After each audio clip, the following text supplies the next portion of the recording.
ഇരു ടീമുകളും നവാഗതരാണ്. ഒരുപാട് യുവതാരങ്ങളുണ്ട്. അളഗപ്പ FC ടച്ചോടുകൂടി ഇന്നത്തെ മത്സരം ആരംഭിക്കുകയാണ്. കൺജസ്റ്റഡ് ആയിട്ട് നിന്ന് കളിക്കുകയാണ് ഇരു ടീമുകളും. ശരണ്യയിലേക്ക് ശരണ്യ നല്ലൊരു ബോൾ നൽകിയിരിക്കുകയാണ്. അഞ്ജന ഇപ്പോഴും ജേഴ്സി നമ്പർ 31 അളഗപ്പ FC മത്സരത്തിന്റെ 6ാമത്തെ മിനിറ്റിൽ ഗോൾ നേടിക്കൊണ്ട് വരവറിയിച്ചിരിക്കുകയാണ് ഈ ഒരു മത്സരത്തിൽ. കഴിഞ്ഞ മത്സരത്തിലും ഗോൾ നേടിയ കൃപ തന്നെയാണ് ഈ ഒരു മത്സരത്തിലും ഗോൾ നേടിയത്. അവരുടെ പഞ്ചാബ് താരമാണ് കൃപ. ജേഴ്സി നമ്പർ 31 ഗോൾ കീപ്പർക്ക് പിടിക്കാവുന്ന ബോളായിരുന്നു. റീബൗണ്ട് ബോളാണ് കൃപയ്ക്ക് ഗോൾ കണ്ടെത്താൻ സാധിച്ചത്. ഗോൾ കീപ്പർ ക്ലിയറൻസ് ആണ് നിലവിൽ നമുക്കവിടെ കാണാൻ സാധിച്ചത്. ഞാൻ മടങ്ങി വരാം. കൃഷ്ണേന്ദു ഗോൾ കീപ്പർ മുന്നിലോട്ട് ഇറങ്ങി വന്ന് പന്ത് പെനാൾട്ടി ആർക്കിന് സമീപത്തായി നിന്ന് പെനാൾട്ടി ആർക്കിന്റെ ഉള്ളിൽ വെച്ചാണ് പന്ത് കൈപ്പിടിയിൽ ഒതുക്കുന്നത്. ഒരു കാർഡ് കിട്ടാനുള്ള എല്ലാ സാധ്യതകളും, ഒരുപക്ഷെ റെഡ് കാർഡ് കിട്ടാനും സാധ്യതയുണ്ട്. യെസ്, ചുവപ്പ് കാർഡാണ്. മത്സരത്തിന്റെ 28ാമത്തെ മിനിറ്റിൽ മനഃപൂർവ്വം പന്ത് കയ്യിൽ വെച്ചുകൊണ്ട് അറ്റാക്ക് തടയാൻ ശ്രമിക്കുന്നതിനിടെ, ഒരു പ്രോമിസിങ് അറ്റാക്ക് തടയാൻ ശ്രമിക്കുന്നതിനിടെ ഒരു ചുവപ്പ് കാർഡ് വാങ്ങിയിരിക്കുകയാണ്. മനഃപൂർവ്വമാണ് പന്ത് കൈപ്പിടിയിൽ ഒതുക്കുന്നത്. നോക്കുക, പെനാൾട്ടി ആർക്കിന് സമീപത്തായി അദ്ദേഹം അത് സമ്മതിച്ചു കഴിഞ്ഞു. അവരുടെ goal keeper Jijina.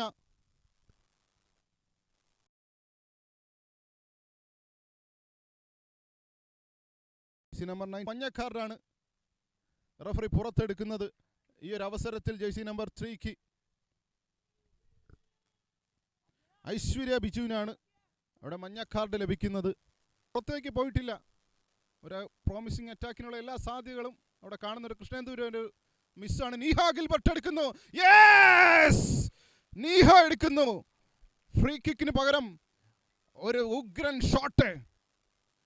East Kerala women's league 2024-2025 സീസണിലെ നീഹയുടെ ആദ്യത്തെ ഗോളാണ്. മത്സരത്തിന്റെ 52ാമത്തെ മിനിറ്റിൽ നീഹ നേടുന്നത്. ഈക്വലൈസിംഗ് നടത്തിയിരിക്കുകയാണ്. റീപ്ലേ നോക്കുക. കൃഷ്ണേന്ദുവിന്റെ ഒരു മിസ്സാണ് അവിടെ നീഹയ്ക്ക് ഈസിയായി ലഭിച്ചതും. ഗോൾ കീപ്പർക്ക് പിടിക്കാമായിരുന്നുവെങ്കിലും ഗോൾ കീപ്പറുടെ തലയ്ക്ക് മുകളിലൂടെ പന്ത് പോയിക്കൊണ്ട് മത്സരത്തിന്റെ 27ാമത്തെ മിനിറ്റിൽ ചുവപ്പ് കാർഡ് കൊണ്ടുപോയതും നിർണായകമായിരിക്കുകയാണ്. അങ്ങനൊരു ഫസ്റ്റ് ടൈം ഷോട്ട് എടുത്തിരിക്കുകയാണ്. യെസ്, അളഗപ്പ FC തിരിച്ചടിച്ചിരിക്കുകയാണ്. മത്സരത്തിന്റെ 53ാമത്തെ മിനിറ്റിൽ ഗോൾ കീപ്പർക്ക് പിടിക്കാൻ കഴിഞ്ഞില്ല ആ ഒരു ബോൾ. നല്ലൊരു ലോങ് ഷോട്ടായിരുന്നു അളഗപ്പ FC നടത്തിയത്. ഒരു ക്ലിയറൻസ് നടത്തുന്നത് വഴിയാണ് അവരുടെ ജേഴ്സി നമ്പർ 11 മേഘ എടുക്കുന്ന ഒരു ഷോട്ട് ബൗൺസ് ചെയ്ത് വന്ന് ഗോൾ കീപ്പറുടെ തലയ്ക്ക് മുകളിൽ കൂടെ പോയി ഗോൾ കീപ്പർക്ക് നീലാംബരി എടുക്കുന്ന ഒരു ഹൈ കിക്ക്. 3ാമത്തെ ഗോളാണ് അളഗപ്പ FC നേടുന്നത്. നീലാംബരിയിലൂടെ ഒരു തകർപ്പൻ ഫ്രീ കിക്കിലൂടെ. ഈസ്റ്റ് കേരള വുമൻസ് ലീഗ് 2024-2025 സീസണിലെ ആദ്യത്തെ ഫ്രീ കിക്ക് ഗോളാണ് നീലാംബരിയുടെ പേരിൽ കുറിക്കപ്പെടുന്നത്.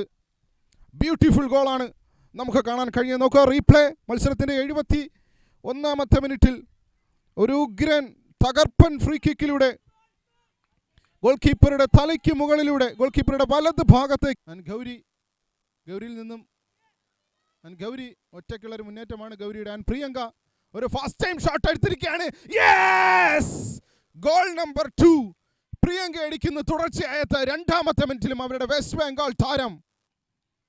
മത്സരത്തിന്റെ 83ാമത്തെ മിനിറ്റിൽ സിറ്റി ക്ലബ് ചാലക്കുടി തിരിച്ചു വരാനുള്ള ഒരു ശ്രമം നടത്തിയിരിക്കുകയാണ്.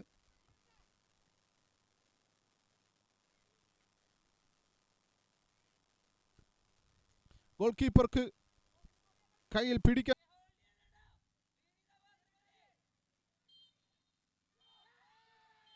ഫൈനൽ വിസിൽ വന്നിരിക്കുന്നു. 2-3 ഗോളുകൾക്ക് അളഗപ്പ FCക്ക് വിജയിക്കാൻ സാധിക്കുന്നു ഈ ഒരു മത്സരത്തിൽ.